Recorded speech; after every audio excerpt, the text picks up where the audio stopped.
Hardy's a very special place to us.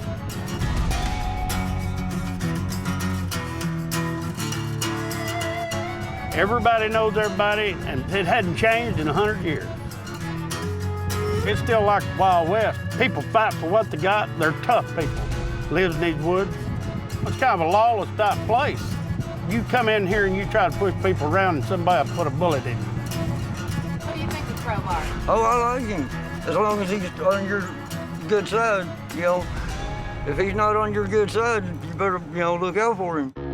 A person could make a career out of crowbar rustle in the law enforcement industry in this area. My great-great-grandpa came here from Kentucky when he fled the Civil War. And they hid in the hills here. He ended up marrying a Cherokee woman. And that's how we all got started. He got his name by carrying a crowbar around. And when he carried the crowbar around, people knew to stay out of his way. That was his favorite tool. For what? Whatever he needed. The Russell clan's lived here over 150 years, and we've lived off the land. And we've tried to avoid the outside world ever since.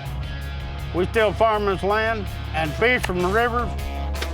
We still can our meat for the winter. That's the way it's been, and that's the way we want to keep it.